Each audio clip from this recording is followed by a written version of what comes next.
अस्सलाम वालेकुम। हाइब्रिड वालों, तस्वीर आवाज़ सही है सब दोनों क्लासेस में? ओके। अच्छा जी, लेक्चर 29 स्टार्ट करते हैं कैप वन का। आप लोगों को मैंने कुछ होमवर्क दिया था। बातें आप बंद कर दें बच्चों, बातें बंद कर दें। बेटा जी बातें बंद कर दें। पास पेपर 1 और 4 IS 16 का था। ये 4 क्रॉस कर दिया है पिछली क्लास में मैंने, क्योंकि ये मैंने करवा दिया है बेसिकली, ठीक है ना। तो ये 4 करवाना है मैंने। उसके बाद पास पेपर 2 है IS 36 का, ये करना है, ठीक है। तो जब ये दोनों सवाल हमारे हो जाएंगे तो आपके आज के होमवर्क के अंदर ये पास पेपर 4 नहीं रहेगा और ये पास पेपर 2 भी नहीं रहेगा, ठीक है। लेकिन स्टिल पास पेपर 1 IS 16 का क्वेश्चन बैंक 1 से 4 क्योंकि डिस्कस नहीं जब तक होंगे, ये होमवर्क में रहने। कितने बच्चों ने होमवर्क किया था वैसे? कितने बच्चों ने? माशाल्लाह, देखो आज भी वो जीत गए हैं सुबह वाले, आज भी आप लोग हार गए, ठीक है ना। तो आप कभी भी मुझे अमेज नहीं करते, कभी भी सरप्राइज नहीं करते। एज एक्सपेक्टेड, जो मैं एक्सपेक्ट कर रहा था ना आपकी क्लास से, सुबह वाले बैच से इतने कम होंगे, उतने ही कम होते हैं। इतने नालायक, इतने चुप कर जाए, चुप कर जाए बेशर्मो, चुप कर दो। सुने, ऑल एमसीक्यूज होमवर्क में थे, ठीक है। ये आपका आज भी होमवर्क है, लेकिन एक चीज बढ़ गई है। वो चीज क्या बढ़ी है? 1 2 3 4, वो चीज ये बढ़ी है। आप में से टेस्ट नंबर 3 कितने बच्चों ने जुमे वाले दिन दिया था? देखें, ये भी कम है उनसे, ठीक है। तो टेस्ट नंबर 3 आपको हार्ड फॉर्म में एक ही क्वेश्चन है, उसके अंदर नोट बनाना था। बड़ा जबरदस्त क्वेश्चन है और उसको क्लास में हमने करना है, लेकिन फायदा तभी होगा, सिर्फ उसी को होगा जो क्लास में कल की क्लास से पहले पहले उसको सॉल्व करके आएगा। वैसे IS 23 भी कल स्टार्ट कर देना हमने, लेकिन उससे पहले मैं वो सवाल करवाऊंगा। जो चीजें 16 की रहती हैं साथ से चलती रहेंगी, कोई मसला नहीं है, ठीक है ना। जैसे आज पास पेपर 4 करवा रहा हूँ IS 16 का, ठीक है ना। तो क्वेश्चन एक ही है, क्वेश्चन 1 ये आपने सॉल्व करना है। ये आपको क्लास से निकलते हुए पेपर मिल जाएगा, इसको लाजमी करके आइएगा। एक पीपी का नोट है, 2 साल का बनाना है, जिसमें रीवैल्यू भी हो रहा है एसेट, और फिर उसके बाद रीवैल्यूड एसेट डिस्पोज भी हो रहा है, और दूसरा एसेट जो है वो इम्पेयर भी हो रहा है। रीवैल्यूएशन मॉडल वाला नहीं हो रहा, दूसरा एक एसेट इम्पेयर भी हो रहा है। एक बड़ा ही कम्प्रीहेंसिव क्वेश्चन है, मैं क्लास में उसको सॉल्व भी करवाऊंगा, लेकिन उससे पहले आप लोग करेंगे तो आपको फायदा होगा, वरना फिर वो फायदा नहीं होगा, बस वो फिर कॉपी पेस्ट होगा। मैं करवा दूंगा, आपको समझ आ जाएगी। वैल्यू एडिशन नहीं है। वैल्यू एडिशन तभी है जब आप एफर्ट करके क्लास के अंदर फिर आप जो है वो उस सवाल को करें, ठीक है। अच्छा जी, पास पेपर 1 और क्वेश्चन बैंक पास पेपर 2 ये दोनों करने हैं। पिछली क्लास में तो मैंने पास पेपर 2 IS 36 वाला पहले करवाया था, आपको भी करवा देता हूँ कोई।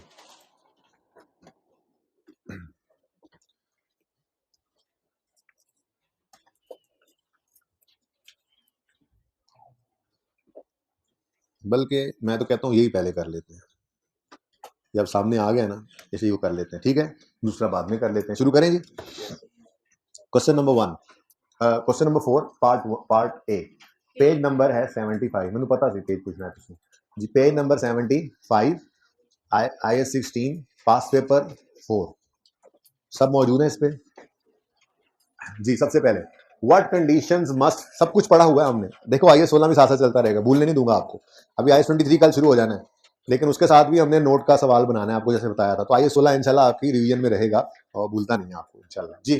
What conditions must be satisfied if an item has to be recorded as property plant and equipment. जी क्या बताया था? फ्यूचर बेनिफिट प्रॉबल हो और कॉस्ट रिलायबली मैयर हो सके, यही बात थी। चुप करके बैठे हो गूंगे बन के, यही थी। इनिशियल रिकॉग्निशन कब रिकॉर्ड करें? सवाल किया था हमने, कब रिकॉर्ड करें? स्टैंडर्ड ने कहा था जब 2 शर्तें पूरी हो जाएं जिस आइटम के बारे में, तो उसको प्रॉपर्टी प्लांट इक्विपमेंट बना सकते हो। वो 2 शर्तें थी, future economic benefits are probable और cost can be measured reliably. अच्छा जी, माजरत, ये कैमरा वाले भाई मुझे बता रहे हैं कि पिछली क्लास में आपने लेक्चर नंबर 30 लिखा था। बिल्कुल सही कह रहे हैं, ये 29 तो छुट्टियों से पहले का लिखा हुआ था, वैसे ही लिखा रह गया जी। तो लेक्चर नंबर 30 है हमारा, ठीक है जी। अच्छा, तो बात क्या हो रही थी जी? बात क्या कर रहा था? हाँ, तो अभी बात शुरू हुई है ना, कट करके दोबारा शुरू करना ऐसे। अस्सलाम वालेकुम, लेक्चर 30 स्टार्ट करते हैं जी। आज हम पास पेपर 4 IS 16 का और पास पेपर 2 डिस्कस करेंगे। बाकी सारी चीज़ें आपकी दोबारा होमवर्क में चली जाएंगी। एक नई चीज़ मैंने ऐड कर दी है, टेस्ट 3 जो जुमे को हुआ है उसका क्वेश्चन नंबर 1 जो रीवैल्यूएशन मॉडल पर एसिड है और वो डिस्पोज भी हो रहा है, और एक एसेट एम्पेयर भी हो रहा है, दूसरा एसेट। उसके अलावा 2 साल का नोट बनाना था। ये सवाल करके आइएगा, बहुत इंपॉर्टेंट क्वेश्चन है, मैं क्लास के अंदर पूरा सॉल्व करवाऊंगा इंशाल्लाह, ठीक है जी। तो पास पेपर 4 IS 16 का ये हम स्टार्ट करते हैं जी। हमने ये पढ़ा था, हमने इनिशियल रिकॉग्निशन, इनिशियल मेजरमेंट और सब्सिक्वेंट मेजरमेंट, ये कुछ बातें हमने डिस्कस की हुई हैं क्लास के अंदर। अगर आपको याद ना हो तो मैं आपको याद करवाऊं। करवाऊं याद? कहाँ याद करवाऊंगा? कौन से लेक्चर में था बता दें, बताना ना है, बताना ना कहीं उस्ताद आसानी ना हो जाए। ये जहां भी है ये लिख लिया जी, हमने ये बात की हुई है। इनिशियल रिकग्निशन कब रिकॉर्ड करें? स्टैंड ने कहा था जब दो शराइत पूरी हो जाए, future economic benefits are probable, cost can be measured reliably, तो पीपीई के तौर पे उस आइटम को रिकॉर्ड कर सकते हो। फिर अगली बार हमने पूछी थी इनिशियल मेजरमेंट कितने पर रिकॉर्ड करें, उसने कहा था इनिशियल मेजरमेंट एट कॉस्ट हो, जिसके अंदर वो हमने बात की थी सारे डायरेक्ट एक्टिविटी में खर्चे ऐड होते हैं, ट्रेड डिस्काउंट माइनस होता है वगैरह वगैरह, सारी डिस्कशन आपको पता है, इंट्रो से पढ़ते आ रहे हैं। फिर सब्सिक्वेंट मेजरमेंट में दो मॉडल्स थे, कॉस्ट और रिवैल्यूएशन। ठीक है, अब यही उसने पूछा। वैसे ऐसा सवाल अब आ जाए जरा मुश्किल है क्योंकि स्टैंडर्ड अब साथ होते हैं, फिर भी पता तो होना चाहिए। ठीक है, तो what conditions must be satisfied if an item is to be recorded as PPE? कब रिकॉर्ड करें, कंडीशंस मीट करें, वही दो बोलो। कॉस्ट रिलायबली मेजर हो सके, फ्यूचर बेनिफिट्स प्रोबेबल हो, अपने अल्फाज में ये दो चीजें लिख दो बस। तो क्या कर दो आप, एसिड को रिकॉर्ड कर लो, पीपीई को रिकॉर्ड कर लो, डन हो गया। नेक्स्ट बड़ा इंपॉर्टेंट, ध्यान से पढ़ने वाला था। Also state eight what amount such item shall be carried after initial recognition. Subsequent measurement की बात हो रही है। Eight what amount such item shall be carried after initial recognition if the entity is following revaluation model।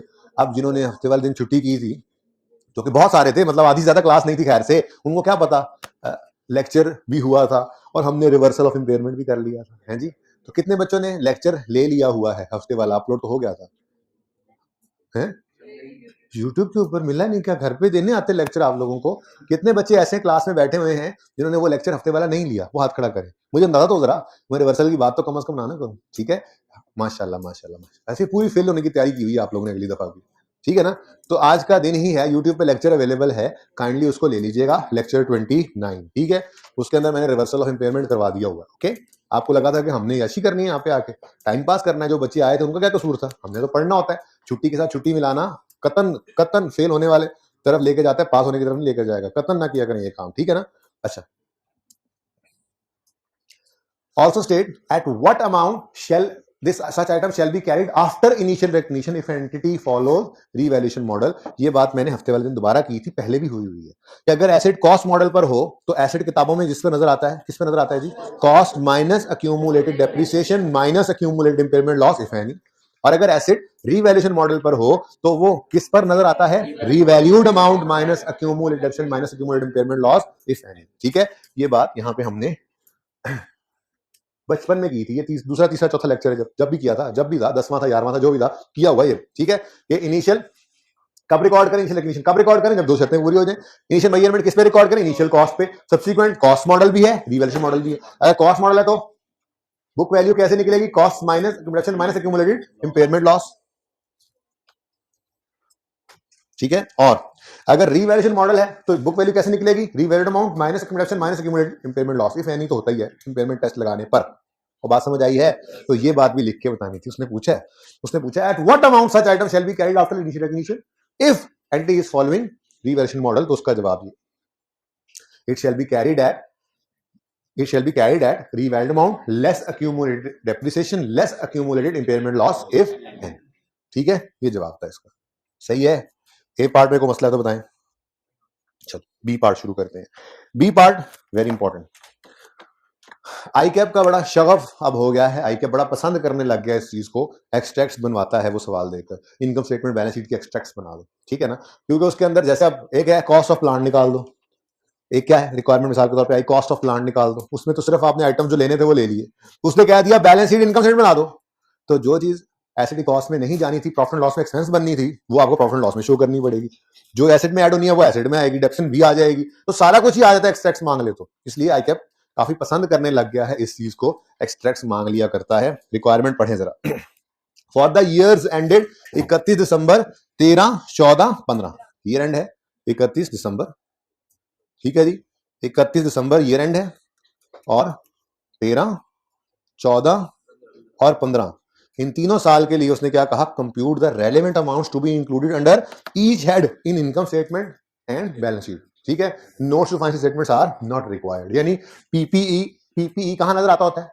Non current assets में। बोलो, वो कह रहा है पीपीई बैलेंस शीट में नजर आना है ना, यानी बुक वैल्यू वो दिखा दो, नोट शोट बनाने की जरूरत नहीं है, वो जो नोट बनाना सीखा हुआ है। ठीक है, तो सबसे पहला काम क्या किया करो? आप रिक्वायरमेंट एड्रेस किया करो। सबसे पहला काम हमसे उसने 3 साल के इनकम स्टेटमेंट और बैलेंस शीट मांगी है, ठीक है। 31 दिसंबर 2013, 14 और 15, ये 15 आ गया। 31 दिसंबर 14 आ गया और 31 दिसंबर 13। अब आप कहोगे लिखूंगा कहां पे, मैं लिखूंगा मैं यहाँ पे, ठीक है, सही है।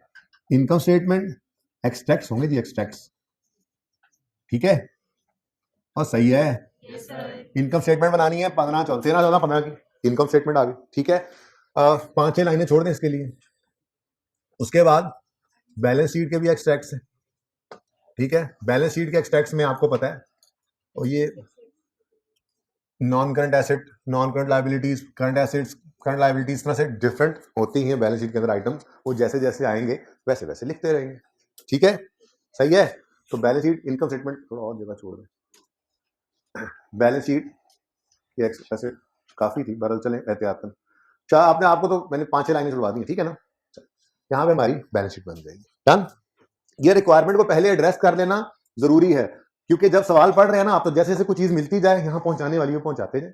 बैलेंस शीट 31 दिसंबर 15 की बनेगी, 31 दिसंबर 14, 31 दिसंबर 13, ठीक है भाई। एंड वालों नजर तो आ रहा है, जिसको नहीं नजर आ रहा वो निकल जाए क्लास से, आंखों का इलाज करा जी। अच्छा, एंड वाले भाई क्लियर है, नजर आ रहा है फोन, ठीक है। ये क्लासेस वाले भाई सही है बेटा, इधर आप बता दो, मास्क वाले भाई आप बता दो, जरा चेक हो जाए। अच्छा चलें जी, आप सवाल शुरू करते हैं। ये रिक्वायरमेंट है, बाकी यहाँ पे हम वर्किंग इंशाल्लाह करते चले जाएंगे, ठीक है। सवाल में उसने क्या कहा है, जो रेलेवेंट फिगर्स हैं वो आपने इनकम स्टेटमेंट बैलेंस शीट की कैलकुलेट करनी है, जो यहाँ पे प्रेजेंट करें, ठीक है। अब सवाल जिन्होंने घर पे ट्राई किया वो कौन कौन है, जरा हाथ खड़ा करें। इनको पता होगा, सिर्फ इनको, बाकी के तो ऊपर से गुजरेगा सवाल, ये बता रहा हूँ, ठीक है ना पढ़ के आओ, ऐसे ही ना पढ़ के आते रहो और फिर अगली बार दोबारा पढ़ने आ जाना, ठीक है। अगर ना पढ़ के आते रहोगे तो इस बार तो पास होना नहीं, ठीक है, फैसला आपके हाथ में, ओके। अच्छा, यकम जनवरी 13 पे डेल्टा ने एक मशीन खरीदी है स्पेशलाइज्ड, उसकी कोई कॉस्ट है, फिर उसकी लाइफ वगैरह गिवन है। तो मुझे बताओ, एक एसेट है, अगर बैलेंस शीट और इनकम स्टेटमेंट बनानी है तो क्या रेलेवेंट चीजें होंगी जो कैलकुलेट करनी पड़ेंगी। सबसे पहले तो उस एसेट की कॉस्ट जो बैलेंस शीट में जाती है, फिर उसकी डेप्रीसिएशन जो प्रॉफिट एंड लॉस के अंदर जाती है, उसके अलावा कोई चीज भी आ सकती है जो प्रॉफिट एंड लॉस और बैलेंस शीट में जा सकती है। वन बाय वन देखते चलेंगे, ठीक है। तो सवाल शुरू करते हैं। जहन में हमारे क्या है, इनकम स्टेटमेंट और बैलेंस शीट हमने बनानी है, पार्ट बी चल रहा है। ऑन यकम जनवरी 13 Delta acquired a specialized machine for its production department. The available information is as follows.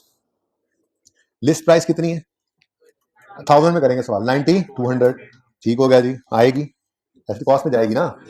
Freight charges बिल्कुल, इंस्टॉलेशन बिल्कुल, स्टाफ ट्रेनिंग, लेकिन आज कहानी बढ़ गई है, एसेट की कॉस्ट में इसको नहीं लेना, ये तो ठीक है, लेकिन ये एक्सपेंस तो है, अगर एक्सपेंस है तो प्रॉफिट लॉस में तो आएगा। आज हम सिर्फ बैलेंस शीट के एसेट की कॉस्ट नहीं निकाल रहे हैं, आज हम इनकम स्टेटमेंट बैलेंस शीट बना रहे हैं, तो जो एसेट की कॉस्ट में ऐड नहीं होना, एक्सपेंस बनना है, तो उसको प्रॉफिट लॉस में एज एन एक्सपेंस शो करना पड़ेगा। बात बढ़ गई है, ठीक है। एसेट की कॉस्ट के लिए तो आपने क्रॉस लगा दिया इसको, लेकिन इसको इग्नोर ना कर देना, ठीक है, ये एक्सपेंस है, ठीक है ना। तो नेक्स्ट है प्री प्रोडक्शन टेस्टिंग। कोई अगर सेल प्रोसीड्स गिवन हो कि जी हमने जो टेस्ट रन किया उसमें कुछ टेस्ट रन के अंदर कुछ आउटपुट बनी, उसको बेच दिया, उसका क्या करते थे, हाँ, तो टेस्ट रन कॉस्ट में से sale proceeds of test run production output जो है वो नेट करके यहाँ शो करते थे, लेकिन यहाँ सवाल में सिर्फ टेस्ट रन कॉस्ट गिवन है, कोई सेल प्रोसीड गिवन नहीं है, तो सीधा सीधा इसको ऐड कर देंगे। Purchase of a 3 year maintenance contract, maintain repair maintenance, ठीक है, ये एसिडी कॉस्ट में ऐड नहीं करना, हाँ प्रॉफिट लॉस हो जाएगा, एक्सपेंस बनाना है, ठीक है। तो फिलहाल एसिडी कॉस्ट नहीं ऐड करना, लेकिन साथ के साथ इसका जो ट्रीटमेंट होगा करते जाएंगे अभी, ठीक है, एक बार सवाल गो थ्रू कर रहा हूं। फिर एस्टिमेटेड रेजिड्यू वैल्यू, क्या करते हैं इसका, हाँ, इसको एसिडी कॉस्ट में ऐड नहीं करते, हाँ, डेप्रिसिएशन एक्सपेंस निकालते हुए कॉस्ट लेस रेजिड्यू वैल्यू कहते हैं, ये फिगर है, ठीक है। तो इसको हमने फॉर डेप्रिसिएशन कैलकुलेशन यूज करना है, ठीक है। ट्रेड डिस्काउंट और लिस्ट प्राइस, इसमें से माइनस होना है। सेटलमेंट डिस्काउंट, अच्छा आप देखें, आप बच्चे माशाल्लाह पीआरसी अब पढ़ के आए हैं, ठीक है ना। एक बात सुन लें, ऐसे ना समझिएगा कि हमने इसकी डिस्कशन नहीं करनी है। ये क्या लिखा हुआ है, एक क्वेश्चन है, जिस क्वेश्चन में बायर की बुक्स और सेलर की बुक्स के हिसाब से एंट्री समझाऊंगा आपको, ये मेरी डिस्कशन का पार्ट है, ठीक है। ये आपकी किताब के अंदर ही सवाल है। ये ट्रेड डिस्काउंट हो गया, यहाँ पर इन्वेंट्री हो गई, ये करेक्शन ऑफ एरर से पहले ना मुझे ये करवानी पड़ती हैं चीजें, एक्रूअल प्रीपेमेंट्स हो गए, उसकी डिस्कशन है, ये सारा कुछ ना हमने करना है, लेकिन वक्त आने पर इसको करेंगे, ठीक है। ऐसे ही बैड डाउटफुल डेट की रिवीजन है, मार्कअप मार्जिन की रिवीजन है, ये सब कुछ करना है हमने, वक्त आने पर इसको करते चले जाएंगे, ठीक है ना। ठीक है, फिलहाल मैं सिर्फ इतना बता रहा था कि अभी जितनी बात समझा दूं बस उस पर गुजारा कर लेना, इसका वक्त आने पर तफसीली पोस्टमार्टम कर लेंगे हम, ठीक है। यहाँ थे हम और यहाँ थे, अच्छा जी, कहाँ थे हम, यहाँ थे हम। जितना आपने पढ़ा, एक बात बताऊं, वो पिछली बार चेंज हुआ है तकरीबन। पहले अगर हम किसी को कोई चीज बेचते थे और डिस्काउंट अलाउ करते थे तो उसको कहा करते थे discount allowed expense. Sale record करते थे मिसाल के तौर पे 100 रुपए की, और अगर उसको कहते थे ना उधार में बेचिए, कहते थे ना जल्दी पैसे ले आओ 5 छोड़ देंगे, तो वो सेल 100 की ही रहती थी, 5 का नीचे जीपी के बाद सेलिंग एक्सपेंस डालते थे, डिस्काउंट अलाउड एक्सपेंस। IFRS 15 आ गया, रेवेन्यू का स्टैंडर्ड FAR 2 में पढ़ेंगे आप जाके। IFRS 15 ने आके कहा यार सेलर तुम करते तो फनकारी हो वैसे, ऊपर तुम यूजर देखो फाइनेंशियल स्टेटमेंट्स, किसी भी फाइनेंशियल स्टेटमेंट्स को ओपन करो ना, किसी भी ऑर्गेनाइजेशन के फाइनेंशियल स्टेटमेंट को ओपन करो, सबसे पहले प्रॉफिट एंड लॉस होता है, उसमें सबसे पहले रेवेन्यू होता है। तो सबसे पहली चीज इस पे नजर पड़ती है किसी भी यूजर की, वो क्या है, रेवेन्यू। अब IFRS 15 ने क्या कहा, यार ये सही है, तुम 100 की पहले पूरी सेल बुक करते हो, फिर बाद में 5 का डिस्काउंट नीचे एक्सपेंसेस में शो करते हो, ऊपर सेल ज्यादा शो कर रही, नीचे एक्सपेंस डाल दिया। तो मुझे ना ये पसंद नहीं आ रही बात, तुम यूजर को ना मिसगाइड करते हो। तुम ऐसा करो, तुम सेल में से ही इसको नेट करो। तो ये एंट्री फिर ICAP ने पिछली बार किताबों में PRC के अंदर जो आपने पढ़ी है वो बदल दी। यानी पहले एंट्री होती थी discount allowed expense debit debtor credit, अब वही एंट्री हो गई सेल डेबिट डेटर, यानी सेल को ही क्या कर दो, कम कर दो। ये सिखाऊंगा एंट्री इंशाल्लाह, दिखा दिया सवाल, ठीक है ना। वैसे भी सिर्फ बात कर रहा हूं। IFRS 15 ने तो सिर्फ इतनी सी बात की कि सेल ऑफ गुड्स के यूपर जो डिस्काउंट अलाउ करते हो एक्सपेंस ना रिकॉर्ड करो, सेल में ही उसको नेट कर दो, ताकि सेल ही ऊपर 95 की नजर आए। सही है ना। ICAP ने अपनी किताब में, या यूं कह लें हम लोगों ने मिलकर अपनी किताबों में ये कर दिया कि परचेज के बारे में भी यही रूल हमने बना दिया कि परचेज करते हुए डिस्काउंट रिसीव हुआ करता था, उसको डिस्काउंट रिसीव्ड इनकम कहा करते थे। लेकिन जब गुड्स खरीदें, डिस्काउंट मिले, तो जैसे अलाउड डिस्काउंट अलाउड एक्सपेंस को सेल में से डेबिट किया था, डिस्काउंट रिसीव्ड इनकम परचेज में से क्रेडिट करेंगे। ये सब कुछ सिखाऊंगा, वो सवाल जो दिखा के वहां पे तसल्ली से, फिलहाल सिर्फ रिलैक्स होकर ये सुन लें, ठीक है। लेकिन एसेट जो है ये गुड्स नहीं है, ये हमने खरीदा एसेट, ठीक है ना। अब ये जो एसेट खरीदा है, इस एसेट को खरीदने पर मिसाल के तौर पे हमने 100 रुपए का एक एसेट खरीदा, तो जिससे खरीदने गए ये मशीन, उसने कहा 10 रुपए तुम्हें छोड़े भाई, माफ किए। ये क्या है, ट्रेड डिस्काउंट, इसकी एंट्री ही नहीं होती है। ये 90 पर आके एसेट हमारी किताबों में यहां से कहानी चलेगी। अब वो 90 भी हम उस दिन देकर नहीं आए, ठीक है, वो 90 रुपए की एंट्री कर दी हमने, machine debit payable for machine credit. हमने से कहा 3 महीने बाद पैसे देंगे, उसने जाते हुए कहा अगर 1 महीने में दोगे ना तो 5 रुपए और छोड़ दूंगा। ये होता है सेटलमेंट डिस्काउंट। मैं बार बार कह रहा हूं ये एंट्रीज करवानी है मैंने सवाल के अंदर, ठीक है ना। अच्छा, अब जैसे परचेज के केस में परचेज को नेट कर देना है डिस्काउंट रिसीव्ड इनकम से, तो उसूली तौर पर दिल ये करता है कि एसेट को भी नेट कर दें, ठीक है। लेकिन इसके ऊपर मेरी राय फिलहाल क्लियर नहीं है। मैं आपको ये बताऊं, ICAP को मैं ईमेल ड्राफ्ट कर चुका हूं, ठीक है, उनके जवाब का इंतजार है। मेरे हिसाब से नॉन मॉनिटरी एसेट होने की वजह से शायद इसको हम सेटलमेंट डिस्काउंट से कम ना करें, सिर्फ सेल ऑफ गुड्स को करना चाहिए हमें। तो जब वो क्लैरिटी आ जाएगी तो फिर चेंज करना हुआ तो इसको कर लेंगे। फिलहाल की हद तक मैं आपको ये बता दूं, अगर सेल परचेज ऑफ गुड्स हो तो डिस्काउंट अलाउड एक्सपेंस को सेल में से माइनस, या डिस्काउंट रिसीव्ड इनकम को परचेज में से माइनस कर देना। लेकिन अगर फिक्स एसेट परचेज किया है और उसमें कोई कैश या सेटलमेंट डिस्काउंट है, तो उसको एसेट कॉस्ट में से फिलहाल तक नेट ना करो। तो क्या करना, इसको डिस्काउंट रिसीव्ड इनकम ही कहना, ठीक है। बाकी मैंने ICAP को ईमेल कर दिया, क्योंकि किताब के अंदर उनकी इसके ऊपर क्लैरिफिकेशन नहीं है। और IFRS 15 तो वैसे सेल ऑफ गुड्स की बात कर रहा होता है, ठीक है, तो इसलिए ये बात वहां से क्लियर भी नहीं हो रही थी। तो ICAP को ईमेल कर दी है, जब उनका जवाब आएगा तो अगर इसको चेंज करना पड़ा तो फिर मैं उस वक्त चेंज करवा दूंगा। ये सारी डिस्कशन का मकसद सिर्फ ये था, ठीक है, बात समझ आई। सेल ऑफ गुड्स के केस में सेलर जो है वो ट्रेड डिस्काउंट को तो कोई भी रिकॉर्ड नहीं करता, लेकिन जो सेटलमेंट डिस्काउंट है, कैश डिस्काउंट, सेलर उसको एक्सपेंस रिकॉर्ड करने की बजाय सेल में से डेबिट करता है। ये ट्रीटमेंट क्लियर है। जो बायर है, परचेजर ऑफ गुड्स है, वो भी परचेज के ऊपर अगर सेटलमेंट डिस्काउंट मिले तो उसको इनकम रिकॉर्ड नहीं करता, बल्कि परचेज में से अब नेट करता है। डिसाइडेड है, ठीक है। फिक्स एसेट के बारे में अभी क्लियर नहीं है। मैं आपको अर्ज किया, मैं ड्राफ्ट कर चुका हूं, मेल डाल चुका हूं उनको। जब जवाब आएगा तो अगर उन्होंने इसको चेंज कराया तो फिर मैं यहाँ पे चेंज कर दूंगा, ठीक है। और अगर नहीं कराया तो फिर जो हो गई है बात फिर यही है, डिस्काउंट रिसीव्ड इनकम जो है, यानी सेटलमेंट डिस्काउंट जो है, उसको आप एसेट की कॉस्ट में से माइनस ना किया करो। फिक्स एसेट अगर खरीद रहे हो तो, ठीक है ना, उसको आप क्या करो, अदर इनकम के अंदर ही रिकॉर्ड करो, अलग से एसेट की कॉस्ट को इससे कम मत करना। यानी ये भी आपने एसिडी कॉस्ट निकालते हुए इसको कंसीडर नहीं करना। हाँ, डिस्काउंट रिसीव्ड इनकम तो है, तो प्रॉफिट लॉस चूंकि बना रहे हैं इसलिए इसको हमें लेना पड़ेगा। ये बात समझ आ गई है? तो सही है, हवाई बातें लग रही हैं सारी, क्योंकि अभी तक ज्यादा प्रैक्टिस नहीं है। खैर, एस्टिमेटेड लाइफ इन मशीन और इसका क्या करेंगे? हाँ, ये भी डेफिनेटली, यानी ये दो चीजें किस लिए यूज होनी है जी?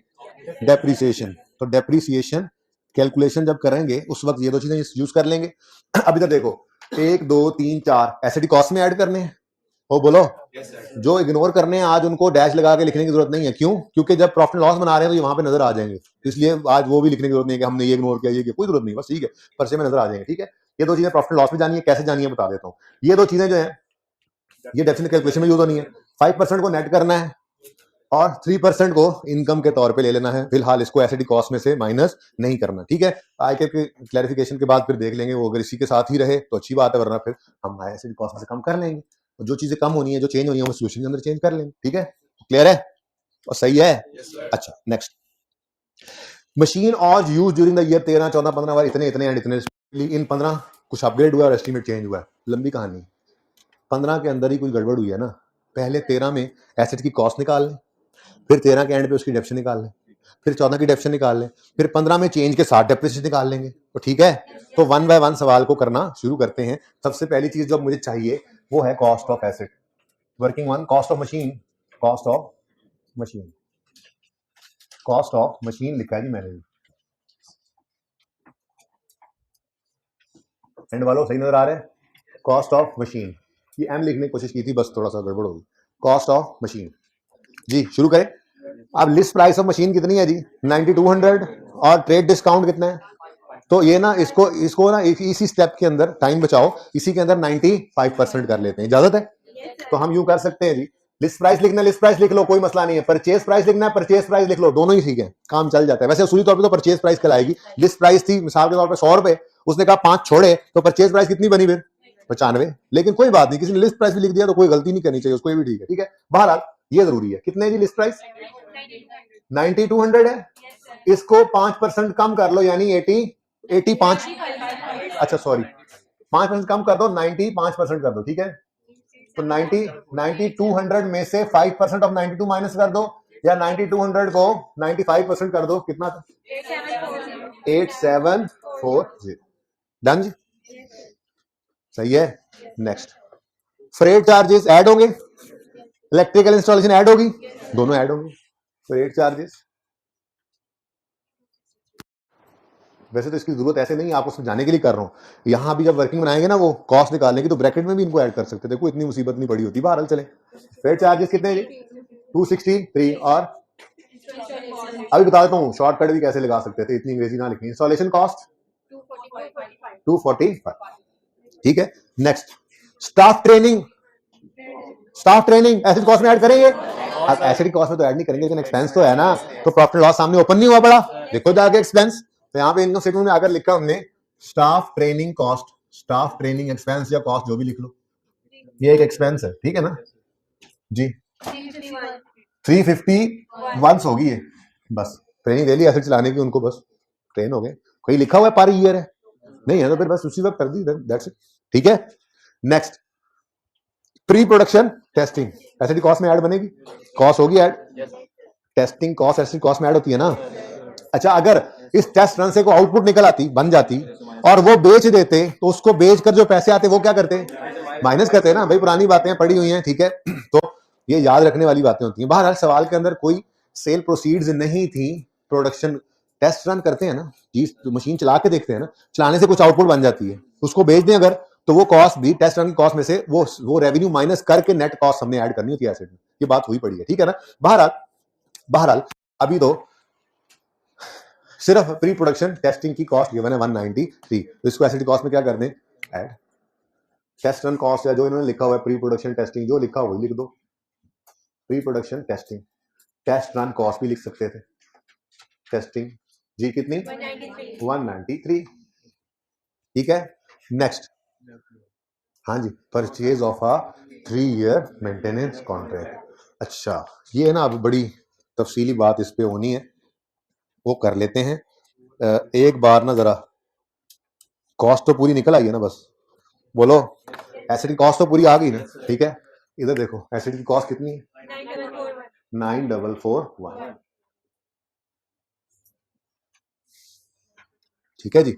अब मैं इसी फॉर्मेट के ऊपर अपनी वर्किंग बनाऊंगा जिसपे पहले दिन बनाई थी, वही मशहूर जमाना फॉर्मेट हमारा, डेट, डिस्क्रिप्शन और एसिड, कोई रिवैल्यूएशन वगैरह नहीं है ना। हाँ, बस वो पहले दिन जो जैसी वर्किंग पहले दूसरे दिन बनाई थी, याद है, दूसरे लेक्चर में। और यहाँ पे बस क्या लिख दोगे, एसिड का नाम लिख दोगे, क्या है जी एसिड का नाम, मशीन। ये ना किताब के अंदर थोड़ा सा डिफरेंट है तरीका सोल्यूशन का, इसलिए फिर एंड पे इसकी तस्वीर बना लेना या नोट कर लेना, फिलहाल सिर्फ देखो ध्यान से। इधर देखो, अगर खामोश है सवाल तो यकम जनवरी 13 ही अज्यूम कर लेते हैं आने की डेट, और इसी दिन से डेप्सिट कर लेंगे, और डेप्रिसिएशन में फ्रैक्शन लगाने की जरूरत ही नहीं है। आउटपुट मेथड है, आउटपुट मेथड है, होश करो, याद करो क्या कर रहे हो। मैंने आपको बताया था जब आउटपुट मेथड करवाया था कि आउटपुट मेथड के अंदर कभी भी फ्रैक्शन लगाने की जरूरत नहीं होती, इसीलिए एसेट जिस दिन रेडी टू यूज हो हमें उससे कोई लेना देना नहीं है। क्यों? क्योंकि हमने कोई फ्रैक्शन नहीं लगाना, हमने तो डिवाइड करना है टोटल लाइफ एक्सपेक्टेड और से, और मल्टीप्लाई करना है इस साल में जितने और इसने वर्क किया, वो डेप्रिसिएशन आ जाएगी। और ठीक है ना, हाँ मैंने कहा बता दूं। अच्छा, तो बहरहाल ये मैं कह रहा था कि ये वर्किंग करने की बजाय आप यहां ब्रैकेट में भी कर सकते थे, 8740, या यहां से भी आगे पीछे एक साइड चल के आना, ये देखो आप यूं कर सकते थे, 9200 इंटू 95% प्लस 263 प्लस 245 प्लस 193। क्या जरूरत है वर्किंग करने की, तो आपको समझाने के लिए मैंने की, और यहाँ पे आप 9441 लिख लेते, ठीक है ना। तो पर्चे में ये इजाजत है, ये शो करना जरूरी है बस, क्या क्या ऐड किया आपने, क्या क्या ट्रीटमेंट के थे, ये शो करना, अंग्रेजी लिखने की कोई जरूरत नहीं है, तो आपको समझाने के लिए मैं करता हूं भाई। तो पर्चे में इस टाइम को बचा लेना है, अगर एसिड कॉस्ट निकालनी है, चार चीजें सामने नजर आ रही हैं तो ब्रैकेट में उनको ऐड करो, बस ये वर्किंग ही है, वर्किंग को अलग से हाईलाइट करके हेडिंग दे के करने की कोई जरूरत नहीं होती है। वर्किंग का मतलब यही है, ये 9441 कैसे आया जी, ऐसे आया भाईजान, वही चीजें बस इतना लिख दी और सही है। तो पर्चे में दूसरा पर्चे में तो सी से वर्किंग मत करना है, आपको समझाने के लिए मैं इस तरह से कर दिया करता हूँ, ठीक है, ओके। लेकिन अब चूंकि हो चुकी है वर्किंग, इसलिए दूसरा डस्टर नहीं, डस्टर छुपा लिया आप लोगों ने, इसलिए वर्किंग नंबर 1 का रेफरेंस देते हैं, ठीक है। तो पर्चे में टाइम बचाओगे ना, हाँ, एक सेकंड कीमती होता है। अच्छा, अब इसकी डेप्रिसिएशन निकाल लेते हैं मेरे ख्याल से, ठीक है।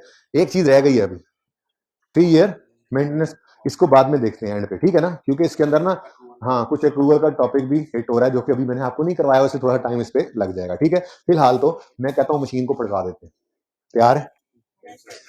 मशीन की कॉस्ट निकल आई है, ये रेजुअल वैल्यू है, कॉस्ट माइनस रेजुअल वैल्यू करेंगे, डिवाइड करेंगे टोटल एक्सपेक्टेड लाइफ से जो कि ऑर्स में गिवन है, और मल्टीप्लाई करेंगे, जैसे वो कह रहा है machine hours used during the year 13, 14 and 15 बार 2000, 3200 एंड 1400 रिस्पेक्टिवली, मतलब के 2000 ऑर्स जो है वो 2013 के हैं, ऐसे ही है, 3200 2014 के हैं, और 1400 2015 के हैं, ठीक है। तो बस डेप्रिसिएशन निकालना कौन सा मसला है, ठीक है। लेकिन चूंकि 15 में एस्टीमेट चेंज हो रहा है, इसलिए 13 और 14 की फटाफट निकाल लेते हैं। हाँ, फॉर्मेट मैंने ये यूज कर लिया, इससे बहुत सारे मसले हल हो जाने हैं इंशाल्लाह, ठीक है, तैयार है। तो 31 दिसंबर 2013 पर कौन कौन से ऐसे बच्चे जिनका आज पहला दिन है, मतलब इस क्लास में पहले दिन ही बेचारे हैं मुश्किल सवाल पे पढ़ के, कोई नहीं भाई, हमारे पीछे वर्किंग चली आ रही थी, बहरहाल आप लोगों को लेक्चर्स अवेलेबल हैं, उनको ले लीजिएगा, ठीक है। अच्छा जी, पहले दिन ही हला लला हो गया जी। कॉस्ट 9441, कॉस्ट 9, नलायक क्लास में आ गए आप लोग, पता नहीं अब आप लोग यहाँ पे आके माहौल को चेंज करेंगे या इन जैसे बन जाएंगे, बड़ी नलायक क्लास है ये मेरी, है ना नलायक आप लोग, हाँ, और मुतमईन नहीं है इसमें। 9441 माइनस रेसिडुअल वैल्यू 1, वैसे ही मजाक कर रहा हूँ, आप लोगों को कह रहा हूँ, बड़े पढ़ने वाले बच्चे हैं, हाँ सही में, अल्लाह मुझे माफ करे जी। 175, ठीक है। तो cost minus 175 divide by 12,000 into 2000, तैयार है। तो माइनस 175 रेजुअल वैल्यू डिवाइडेड बाय 12, अब 1000 में चल रहा है तो इसको भी 12 भी कर ले, ठीक है, डिवाइड बाय 12, ठीक है, पर यूनिट, ये पर यूनिट ऑप्शन आएगी, इंटू 2000, और जो इस साल में इसने चला है, तो डेप्रिसिएशन कितनी आ गई, 1544 जी। पॉइंट नहीं भाई, पॉइंट ना बोला करें जी, पॉइंट तब बोलेंगे हम जब फिगर ऐसी हो, 5 सुनो 5 7 8 इस तरह की फिगर चल रही हो, तो उनमें फिर एक डेसिमल के बाद एक डिजिट यूज कर लेना होता है, क्योंकि मैंने आपको बताया था खौफ ये होता है कि 0.3 या 0.4 आए तो राउंड डाउन करके 0 करना पड़े। इसलिए छोटे फिगर्स हो 5 7 10 इस तरह से छोटी फिगर्स हो, अगर आपने 1000 या मिलियन में सवाल कर रहे हैं तो फिर डेसिमल के बाद एक डिजिट यूज किया करें। इतनी बड़ी फिगर चल रही है तो कोई टेंशन लेनी, खुल खुला के राउंडिंग किया करो, बस राउंडिंग सही किया करो। ठीक है जी, 7 8 9 7। ये एंड वालों थोड़ा सा फॉन्ट छोटा नजर आ रहा है। Okay, 9441 minus 1544 is equal to पहलवान 7 8 9 7 इज इक्वल टू पहलवान नहीं, तो मैंने उसको बोला कि आप मैं बुला रहा हूँ। अच्छा जी, यहां तक को मसला। डेप्रिसिएशन एक्सपेंस निकल आया मिस्टर एग्जामिनर, हमने डेप्रिसिएशन एक्सपेंस निकाल लिया। अच्छा कहाँ? वर्किंग 2 में निकाला है। अच्छा 13 का? हाँ जी। कितना है वो जी? 1544। ऐसे ऐसे बताना है उसको। यहाँ पे आके 1544 लिख लिया, डेप्रिसिएशन एक्सपेंस आ गया। जिसको ये तकलीफ है ना, यहाँ पे माइनस क्यों लगा ले साइन, मैंने यहाँ लिखा तो है माइनस वो एक्सपेंस तो लिखने के तो साइन लगाना कोई फर्ज नहीं है, फिर जिसको तकलीफ है लगा ले। अच्छा अब भाई मुझे ये बताओ कि 31 दिसंबर 13 पर हमारा ये एसेट, हमारी ये मशीन कहां नजर आएगी बैलेंस शीट में? कहां कहां कहां कहां नजर आएगी? नॉन करंट बैलेंस शीट में, नॉन करंट, ये बोलो ना नॉन करंट एसेट्स में। करंट एसेट में भी तो आ सकती थी, करंट लायबिलिटी में चीज आ सकती है, नॉन करंट लायबिलिटी में तो आती है, इक्विटी में तो आ सकती है, बैलेंस शीट तो सारी है। तो बताए ना मशीन ने कहा आना है। मशीन एक प्रॉपर्टी प्लांट इक्विपमेंट का आइटम है जो कि नॉन करंट एसेट में नजर आएगा। तो यहां पे हमने आकर लिखा नॉन करंट एसेट्स में मशीन। अब कॉस्ट पहले पकड़ेंगे, ठीक है, उसमें से लिक्विडेशन माइनस करेंगे और लोग हमें कहेंगे बेवकूफ, पागल। क्यों? नहीं, लोग सही कह रहे हैं ना, आपको बुक वैल्यू शो करनी है। उसने कहा नोट्स नहीं बनाने, बैलेंस शीट में मशीन ने नजर आना है किस पे? अब मैंने वो सवाल पूछा आ वाला जी, कहां पे नजर आना है? Non current. कहां पे नजर आना है? Non current. किस पे नजर आना है? बुक वैल्यू पे। बैलेंस शीट सब्सिक्वेंट मेजरमेंट का मतलब बैलेंस शीट डेट की मेजरमेंट है। अगर एसेट कॉस्ट मॉडल पे अभी दिखाकर ला रहा हूं, ऐसे नजर आता है cost minus accumulated depreciation minus accumulated impairment loss if any. अब कोई इंपेयरमेंट लॉस तो जिक्र ही नहीं है, तो cost minus accumulation book value पे नजर आना है ना। अब वो बुक वैल्यू निकालने के लिए पहले मैं कॉस्ट लिखूं, नहीं आप पहले कॉस्ट लिखें, फिर आप लिखें अक्यूमुलेटेड डेप्रिसिएशन, तो लोग आपको पागल क्यों ना कहें। वर्किंग के अंदर आपको 31 दिसंबर 13 की बुक वैल्यू अवेलेबल तो है, तो उठाओ यहां से, चुप करके यहां पे लाकर लिख दो 7 8 9 7 वर्किंग 2। अब आपस की बात एक और सुनो, बुक में कॉस्ट माइनस कंडक्शन किया हुआ है वो समझाने के लिए, ठीक है, लेकिन आपको मैंने एक शॉर्टकट बता दिया। अगर इस तरह की वर्किंग करेंगे ना, बैलेंस शीट गए ना, बैलेंस शीट बना दो, डेप्रिसिएशन इस वर्किंग से निकालो। 4 साल की, 5 साल की, 10 साल की बैलेंस शीट बनानी है, आप एक बार वर्किंग किए बैठे हो, बस क्लोजिंग उठाते जाओ, फेंकते जाओ, उठाते जाओ, फेंकते जाओ बैलेंस शीट के अंदर। सही है? आसान के मुश्किल। आगे बढ़े। 31 दिसंबर 2014 की डेप्रिसिएशन निकालनी है। Straight line method, reducing balance, output method है, आउटपुट मेथड है, ठीक है ना। स्ट्रेट लाइन है, रिड्यूसिंग बैलेंस। और आउटपुट मेथड में आप लोगों को फॉर्मूला लिखवाया था, cost minus रेजुअल value divide by total expected output into relevant year output. मुझे क्यों लग रहा है कि यहां कहीं पर ही होना चाहिए था, पता नहीं वो। हाँ, ओ हाँ, ओ हाँ, यहां नहीं, यहां नहीं, इससे भी ऊपर। ओ ओ ओ ओ ओ ओ लब जा तेरी मेहरबानी। रिकॉर्डिंग में भी बेइज्जती हुई जो।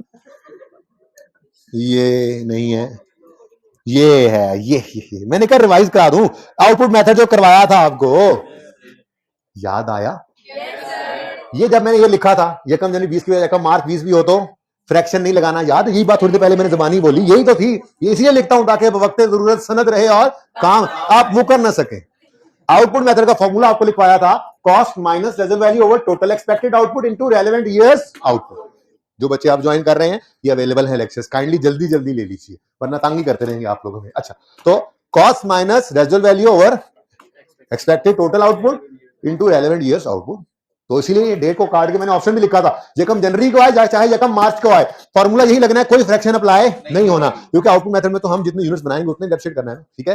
तो ये था ओ हाँ, ठीक है, ओ हाँ हो गया ना। अच्छा तो अब हम थे कहां पे?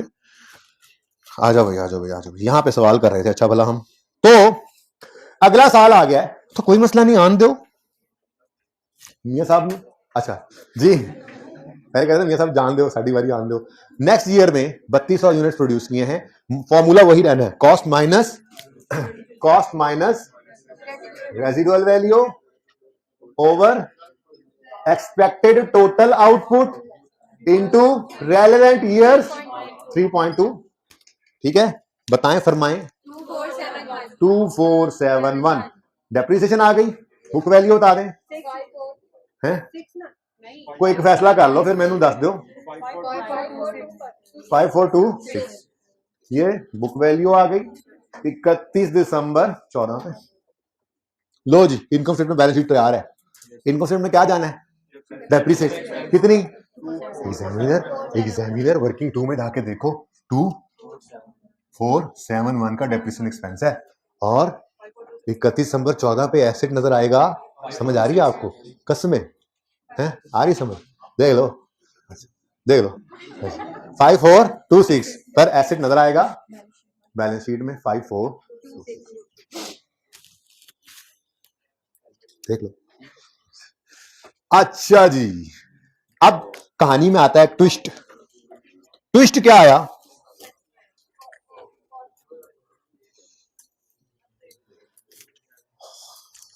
on Yakam January 15 Delta decided to upgrade the machine by adding new components at a cost of, लो भाई अगर अपग्रेड है, अगर ये एक अपग्रेड है तो इसे एसिडी कॉस्ट में ऐड करना पड़ेगा, एडेड टू। बल्कि मैं एक बात लिखूं अगर आप मुझे कुछ ना कहें तो, book value of asset. Current asset के अंदर ही एक एडिशन आया ना, तो जो करंट एसेट की बुक वैल्यू हो उसमें इस कॉस्ट को ऐड कर दे तो सही है, क्योंकि जिस दिन ये चेंज आनी है उसके बाद तो वैसे ही रिमेनिंग लाइफ में एसेट कर रहे होते हैं ना, चेंज एस्टिमेट भी आ रहा है। बहरहाल बुक वैल्यू के अंदर इसको ऐड कर लो और ठीक है, सिंपल सी बात है। ये 1753 अब एसिड कॉस्ट का पार्ट बनना है तो फिर डेप्रिशिएट भी होगा कि नहीं होगा। तो सबसे पहले तो ये बुक वैल्यू थी यकम जनवरी 15 की, 31 दिसंबर 14 कह लें या यकम जनवरी 15 कह लें, ये बुक वैल्यू थी। इसी दिन हमने क्या किया, 1753 रुपए का अपग्रेड कर दिया। तो यकम जनवरी 15 अपग्रेड कॉस्ट लिख दो, जैसे वो कॉस्ट ही जैसे अपग्रेड कॉस्ट है 1753। अच्छा, अब किताब के अंदर चूंकि कॉस्ट से और एकोमोडेशन से सवाल हुआ है ना, तो उन्होंने कॉस्ट में इसको ऐड किया, लेकिन फिर एकोमोडेशन जब माइनस किया तो अल्टीमेटली पहुंचेगा जवाब यहीं पे। लेकिन ये इंतहाई आसान, अगली बार मैं किताब में बदल दूंगा जी, ठीक है जी। तो इधर देखो 1753। अच्छा, अब किताब के अंदर चूंकि कॉस्ट से और एकोमोडेशन से सवाल हुआ है ना, तो उन्होंने कॉस्ट में इसको ऐड किया, लेकिन फिर एकोमोडेशन जब माइनस किया तो अल्टीमेटली पहुंचेगा जवाब यहीं पे। लेकिन ये इंतहाई आसान, अगली बार मैं किताब में बदल दूंगा जी, ठीक है जी। तो इधर देखो यकम जनवरी 15 पर मैं रिवाइज बुक वैल्यू कह दूं इसको, अगर आप लोगों की इजाजत हो तो। बुक वैल्यू बदल गई ना, बदल क्यों गई है, एक हमने एडिशन कर दिया। जैसे इंपेयरमेंट आने से बुक वैल्यू कम होती तो हम कहते रिवाइज्ड है, ऐसे ही अपग्रेड से बुक वैल्यू बढ़ गई है तब भी रिवाइज ही है। इंपेयरमेंट गेन से तो वो चेंज आ गई ना बुक वैल्यू, इसलिए रिवाइज लिखा है। कोई मसला तो नहीं इससे, बताओ फिर कितनी, 7179। ये है अब वो अमाउंट जिसने डेप्ट होना है रिमेनिंग लाइफ में, ठीक है, और सही है ना।